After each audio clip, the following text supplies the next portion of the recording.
Hey everybody, welcome to another episode of Ending Explained here on Burns Views. My name is John, and today we were talking about the new American crime drama, Cherry, starring Tom Holland. If you haven't seen this movie yet, there are going to be a lot of spoilers, obviously, so if you want to, check out a spoiler-free review right here, and if you have seen the movie and you want to know everything about this character, be sure to stick around. We're going to talk about it right now.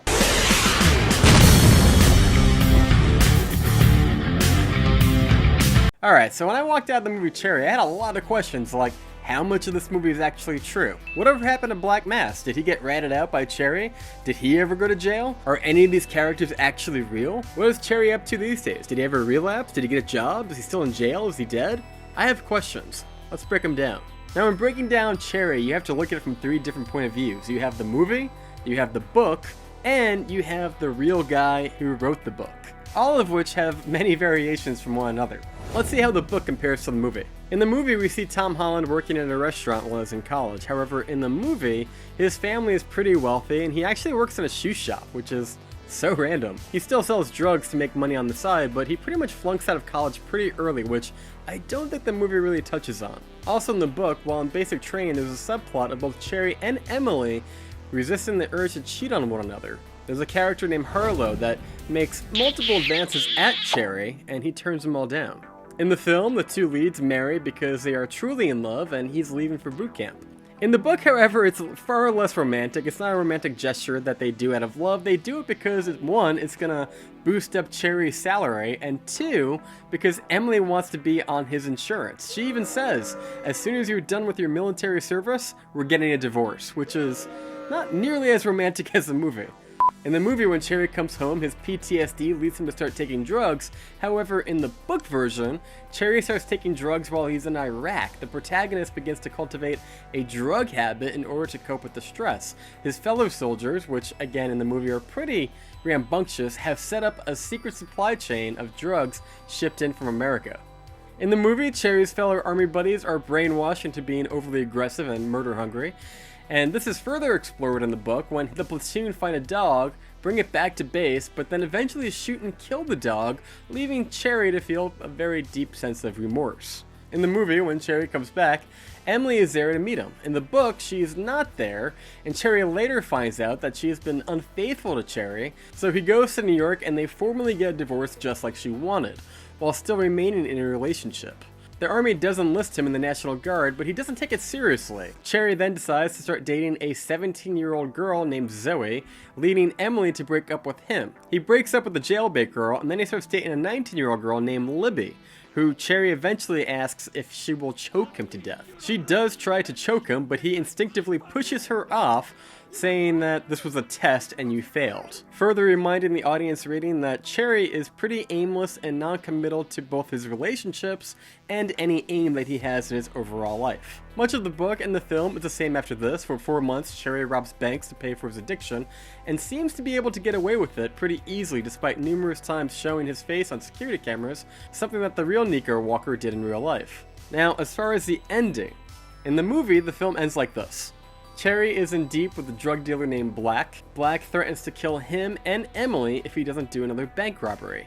Black volunteers to be Cherry's getaway driver and goes along with him for one last score. And this is where the film picks up where the movie originally started.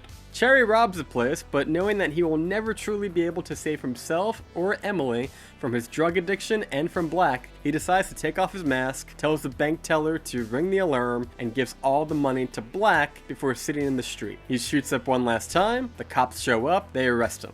The judge gives him 11 years in prison, to which during that time he appears to have broken his drug addiction. Upon his release, he walks into the parking lot and sees Emily waiting for him. She seems to be okay. Once again, he sees a warm amber glow around her, the way that he used to when they were getting high together, and the viewer is left to decide whether or not they're going to stay clean or if they're going to revert back to their old ways. Cherry flashes her a smile, revealing his teeth to be fairly damaged from all the drugs that he's done, and leaving the viewer a little concerned on what might actually happen next. The book ends a little differently. Cherry never arrives at the conclusion that he has to go to jail in order to get clean. The protagonist is exhausted by the circumstances of his life, but he sees no way of stopping, as he needs the money in order to continue feeding his heroin addiction. In Chapter 70, the protagonist thinks in wonder about the fact that he has still not been caught or arrested. He thinks with immense fear about the facts of his life, and he realizes that the thing he fears the most is heroin. However, he and Emily are helpless in the face of their addictions, and they continue to inject themselves. The novel's prologue ends with the protagonist trying to escape from the police during a robbery, and the final moment seems to imply that the protagonist is about to be caught by the police and finally arrested after the numerous robberies he has executed, but we are never actually told. It appears that the Russo brothers attempted to give us a more complete ending by telling us what happened to the real Nico in real life. In reality, there was no Emily or Black. Walker described the book creation in 2018 interview saying, "The people in the book aren't people I knew. They're archetypes. I had to change so many things to have story arcs that worked." And when asked by The Guardian in 2019 if he considered Cherry to be autobiographical, he said, "On a very basic level, it isn't what happened to me. The military parts are the ones that most clearly mirror my experience. But even then, there's a lot that's quite different. The only parts he didn't take liberties with are the army scenes," saying, "It was something I didn't want to lie about. I need to show it for how it really was and dispel any myths." Walker told The Guardian, "It was a pretty bad experience. We had been told that there was this existential threat to the Iraqis we were supposed to prevent, and it turned out not to be the case.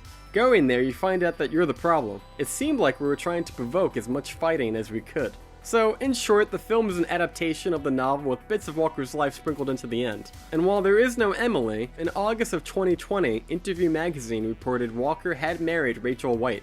The Russos reportedly paid Walker $1 million to have rights to the novel, which he claims to have used to pay back some of the money that he stole from the banks that he robbed. He was also offered to be an executive producer on the film, which would have been a considerable payday for Walker, but according to his lawyer, he turned it down for reasons that are unknown. Walker is currently in Mississippi staying at a halfway house while part-time taking care of his mother who has leukemia, and it's stated that he is writing his second book that he is contracted to do. So that's it, guys. That's the true story. It's very simple.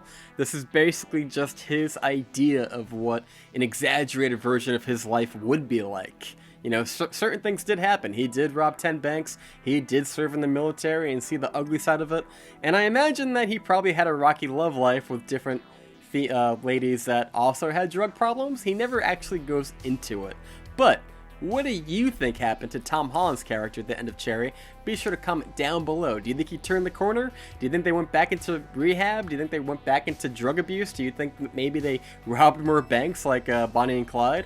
I was a little disappointed that she never actually goes to the banks with them a little bit. Like, that would have been a great Bonnie and Clyde type of thing. But what do you think happened after that? Be sure to comment down below. And until next time, guys, thank you so much for watching.